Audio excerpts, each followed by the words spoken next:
నేను ఊరికే తప్పు చేసిన వెనకేసుకొచ్చే స్వభావం కాదు. నేను కాస్త విలువలు పాటించే వ్యక్తినే, రాజకీయంగా ఉన్న వాస్తవాలు మాట్లాడే వ్యక్తినే.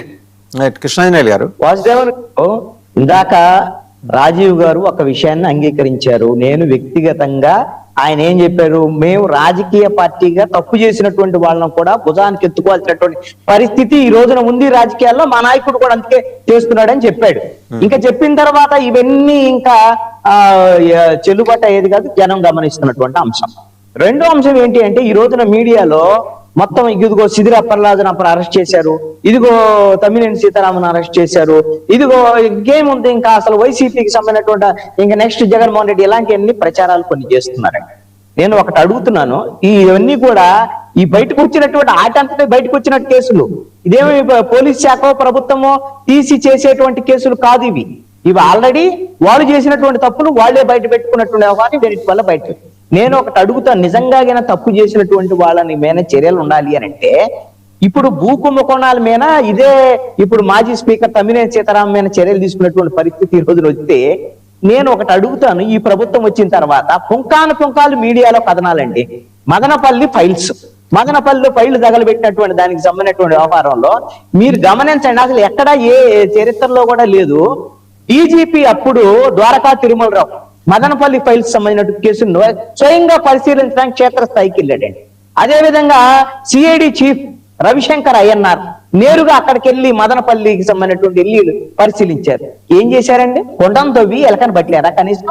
ఇప్పుడు వరకు ఏవైనా సరే పెద్దిరెడ్డికి సంబంధించినటువంటి వ్యవహారంలో ఒక్క కేసు అన్నా ఉందా? అరెస్ట్ ఏమన్నా సంబంధించినటువంటి వ్యవహారం ఉందా? అంటే సిదిరి అప్పలరాజు వీళ్ళకి సంబంధించిన అసలు పెద్ద సంగతి ఏంటి అని నేను అడుగుతున్నాను.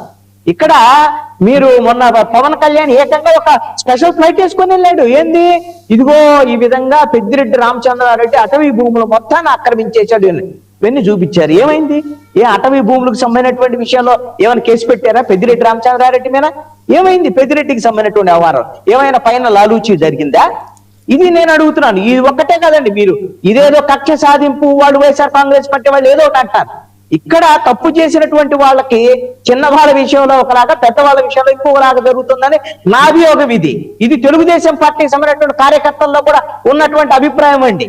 మీరు కావాలంటే క్షేత్రస్థాయిలో ఉన్నటువంటి తెలుగుదేశం నాయకులందరూ కూడా ఈ రోజున తెలుగుదేశం కార్యకర్తలు ఎందుకు వైసీపీకి సంబంధించినటువంటి జగన్మోహన్ రెడ్డి దగ్గర నుంచి కీలకమైనటువంటి నాయకుల మీద ఆరోపణలు చేసి ఈ రోజున ప్రభుత్వం వచ్చి 2 ఏళ్ళైనా సరే ఎందుకు అరెస్ట్ చేయలేకపోతున్నాం అనేటువంటిది ఈ రోజున వాళ్ళకు ఉన్నటువంటి ప్రధానమైనటువంటి ప్రశ్న. నేను ఒకటి అడుగుతాను, ముఖ్యమంత్రి చంద్రబాబు నాయుడు రోజు చెప్తాడు క్రిమినల్ తో నేను రాజకీయాలు చేయాల్సి వస్తున్నాయి, క్రిమినల్ అన్ని జగన్మోహన్ రెడ్డి గురించి చెప్తాడు. క్రిమినల్ బయట ఎందుకు ఉంటున్నాడు? క్రిమినల్ బయట ఎందుకు ఉంచుతున్నారు? నీ లాండ్ ఆర్డర్ ఎవరి దగ్గర ఉంది? చంద్రబాబు నాయుడు దగ్గర లేదా లాండ్ ఆర్డర్? మరి ఎందుకు అరెస్ట్ చేయట్లేదు? క్రిమినల్ అయితే గొడ్డల పార్టీ అంటే మరి ఎందుకు అరెస్ట్ చేయటం లేదు? మీరు ఈ ప్రభుత్వం వచ్చిన తర్వాత 7 శాఖల మీద వాళ్ళు వైట్ పేపర్స్ రిలీజ్ చేశాడు చంద్రబాబు నాయుడు. పుంకాలుగా చెప్పాడు, అసెంబ్లీలో ప్రసంగాలు చేశాడు, పుంకాలు రాయించాడు, మీడియాలో చూపించారు. ఇన్ని కుంభకోణాలు చేశారు జగన్మోహన్ రెడ్డి. 2 ఏళ్ళైంది, ఇంతవరకు ఒక్క కేసు అన్న కుంభకోణాలకు సంబంధించి జగన్మోహన్ రెడ్డి మీద ఒక్క కేసు అంటే ఒక్క కేసు నమోదైందా? ఏం చెప్తున్నాడు? నేను కేసు నమోదు చేయాలంటే నాకు అరగంట పని, కానీ నేను చెయ్యను అని చెప్తున్నాడు చంద్రబాబు నాయుడు. మీకు ఎందుకు చెయ్యరు? మీకు ఇచ్చింది మ్యాండేట్ ఇచ్చింది కేవలం ఏదో అమ్మ ఒడి ఇస్తాము, పెన్షన్ ఇస్తాము, ఎవరైనా ఇస్తారు. మీరు చేసేది ఏంటి? అది మీరు ఈ రోజు ఇచ్చింది తప్పు చేశారు, కుంభకోణాలు చేశారు, ప్రజాధనం దుర్వినియోగం చేశారు అనేటువంటి వాళ్ళ మీద చర్యలు తీసుకుంటారని కదా. దుర్గాప్రసాద్ గారు మీరు అడిగిన ప్రశ్నకే సహకరించడం లేదా? మీరు అడిగిన ప్రశ్నకే దుర్గాప్రసాద్ సమాధానం చెప్తారు. టైం అయిపోయింది. ఒప్పుకోవటం లేదు, మేము అరెస్ట్ చేయలేమని చెప్పండి. లేకపోతే రైట్. దుర్గాప్రసాద్ గారు, 2 ఏళ్ళు అయింది, జగన్మోహన్ రెడ్డిని ఎందుకు అరెస్ట్ చేయట్లేదు? ఒకటే ప్రశ్న అండి, సమయం కూడా ఎక్కువ లేదు. వీళ్ళందరూ సిదిరి అప్పలరాజు, తమ్మినేని సీతారాము, బొల్లా బ్రహ్మనాయుడు, మీరు చుట్టుముట్టి your beating around the bush. చుట్టుముట్టు కొట్టింది ఏకంగా జగన్మోహన్ రెడ్డిని తీసుకెళ్లి లోపలేసారు అనుకోండి, ఆ పార్టీ లేకుండా పోద్దిగా. పైగా ఇన్ని కేసులకు సంబంధించిన ఆధారాలన్నీ మీ దగ్గర ఉన్నాయి, ఎందుకు చేయట్లేదు అనేది కృష్ణాంజనేయులు గారి ప్రశ్న. వాసుదేవన్ గారు, కృష్ణాంజనేయులు గారు వెలుగుచ్చినటువంటి ఆలోచన 100% నేను ఓ తెలుగుదేశం పార్టీ అధికార ప్రతినిధిగా మా కార్యకర్తల్లో ఉన్న ఆవేదన కూడా వారు చెప్పారు. 100% కరెక్ట్ అది. కానీ రాజకీయ పార్టీగా మాకుంటది ఆలోచన. కానీ పరిపాలనలో ఉన్నప్పుడు దానికి సంబంధించినటువంటి ఇప్పుడు చూసారా, ఇప్పుడు ఉన్న వాళ్ళని ఏదో కేసుల్లో అరెస్ట్ చేసుకుంటూ పోతుంటేనే కక్ష సాధింపు అంటున్నారు. కాబట్టి మెయిన్ స్ట్రీమ్ వీళ్ళు ఎవరైతే ఉన్నారో వీళ్ళ మీద ఏదైతే అభియోగాలు వచ్చినాయో వాటికి ఎవిడెన్సెస్, చట్టాలు పర్ఫెక్ట్ గా చేసి బయట పెడతారు ఖచ్చితంగా. ఇట్ విల్ టైం, అంటే టైం వస్తుంది డెఫినెట్ గా. మీరు అనుకున్నది మేము కూడా అనుకుంటున్నాం.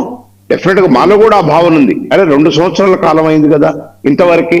ఇప్పుడు కాదండి, 19లో కూడా అదే జరిగింది. 19లో అధికారంలోకి వచ్చినప్పుడు వైసీపీ పార్టీ దోచుకున్నటువంటి, అంతకుముందు రాజశేఖర రెడ్డి పీరియడ్ లో దోచుకున్నటువంటి ఆస్తులన్నీ కూడా మేము మేనిఫెస్టోలో పెట్టినాం. ఈ ఆస్తులను దోచుకున్న వాటిని తీసి ప్రజలకు పంచుతాం, హాస్పిటల్స్ కట్టిస్తాం, విద్యాలయాలకు ఇస్తామని చెప్పి మేనిఫెస్టోలో పెట్టాం. మేము చేయలేకపోయినాం. ఎందుకు చేయలేకపోయినా అంటే అక్కడ కేంద్ర ప్రభుత్వం నుంచి ఒక చట్టం రావాల్సి ఉండి దాని ప్రకారం చేయలేకపోయినాం. కాబట్టి ఇప్పుడు ఇది కూడా కృష్ణార్జునయ్య గారితో నేను పూర్తిగా ఏకీభవిస్తున్నా ఈ విషయంలో. డెఫినెట్ గా ప్రభుత్వానికి ఆ మధ్య నేను బహుశా వాసుదేవన్ గారు, నేను ఒక 3 months బ్యాక్ ఒక లేఖ కూడా రాసిన ప్రభుత్వానికి. ఈ మిగతా మనం వేసినటువంటి కమిషన్లు కానీ, ఈ చర్యలు కానీ, ఇప్పుడు మన శ్రీరామ్ గారు అడిగారు ఒకటి, ఆ రైల్లో నుంచి తోసిన ఆయన కింద పడి ఆ కేసులో ఏమైంది, దాని విషయం కూడా నేను రాశాను, లెటర్ రాశాను ప్రభుత్వానికి. ఇవన్నీ పరిశీలించండి. ఎందుకంటే ప్రజల్లో మనకు ఒక నమ్మకం కలగాల.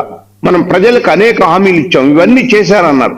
వీటన్నిటి మీద సంస్థ కదా. అయితే చంద్రబాబు నాయుడు గారు ఆలోచన ఏంటంటే వీటన్నిటి మీద కాన్సన్ట్రేట్, అవి చేసే పనులు లీగాలిటీలుగా వాళ్ళు చేస్తారు వ్యవస్థ, కానీ డెవలప్మెంట్ యాక్టివిటీ మీద ఎక్కువ శ్రద్ధ పెట్టారు. నేను ఓపెన్ గా చెప్తున్నా, ఇవాళ మీ ముందు ఓపెన్ గా మాకు తెలిసిన తెలుగుదేశం పార్టీ పుస్తకాన్ని తెలిసి చెప్తున్నాను. వారు వీటన్నిటికన్నా కూడా రాష్ట్ర అభివృద్ధి గణాంకం, జీడిపి రేట్ ఎట్లా పెంచాలా, పెట్టుబడులు ఎట్లా రావాలా, దాని మీద దృష్టి సారించారు. ఈవెన్ లోకేష్ బాబుని కూడా రెడ్ బుక్ అని అంటున్నారు, కానీ ఆయన రెడ్ బుక్ కన్నా కూడా ఎట్లా పెట్టుబడులు రావాలా, విదేశాలకు పోయి పెట్టుబడులు ఎట్లా తేవాలా, యువతకు ఎట్లా చేయాలనేది ఆలోచనలో ఉన్నారు తప్ప డెవలప్మెంట్ యాక్టివిటీ మీద ఎక్కువ ఉన్నారు. కానీ ఈ రకమైనటువంటి ఇవి కూడా చేయాలి ఖచ్చితంగా. డెఫినెట్ గా తప్పు చేసిన వాళ్ళని శిక్షించి తీరితేనే ఆ ప్రభుత్వానికి క్రెడిట్ కూడా ఉంటది, ప్రజలు కూడా స్వాగతిస్తారు. అదే ఎప్పుడు శిక్షిస్తారు జగన్మోహన్ రెడ్డిని అడుగుతున్నారు. ఇప్పుడు మీరు ఎంత దీర్ఘంగా చెప్పారు. జగన్మోహన్ రెడ్డి గారి అరెస్ట్ ఎప్పుడు జరుగుతుంది అది ఒక్కటి చెప్పేయండి. వీళ్ళందరికీ దగ్గరకు వచ్చింది. ఇంతమంది కాదు, చెప్పేయచ్చు. జగన్మోహన్ రెడ్డి గారనే కాదు, వైసీపీ పార్టీలో గత ప్రభుత్వంలో చేసినటువంటి అన్యాయాలు ఎవరెవరైతే చేశారో వాటికి సంబంధించినటువంటి ఎవిడెన్సెస్ అన్ని కలెక్ట్ చేస్తున్నారు. ఎంతండి ఒక 30 మంది ఉండొచ్చా అండి వైసీపీకి చెందిన ముఖ్య నాయకులు అరెస్ట్ అయ్యే అవకాశం ఉందా? ఎవరెవరైతే పనిచేసి ఎవరెవరైతే అన్డెమోక్రటిక్ గా చేశారో, ఎవరెవరైతే ప్రభుత్వ ఆస్తులు దోస్తున్నారో తొందరగా చేసేయండి. Waiting for that. Thank you అండి. దుర్గాప్రసాద్ గారు, త్వరగా శ్రీరామ్ గారు, కొండా రాజీవ్ గాంధీ గారు, కృష్ణాంజనేయులు గారు, అందరికీ ధన్యవాదాలు. ఇది తన సిదిరి అప్పలరాజు గారి దగ్గర మొదలెడితే తమ్మినేని సీతారాం, బొల్లా బ్రహ్మనాయుడు, చివరికి జగన్మోహన్ రెడ్డి గారి దగ్గర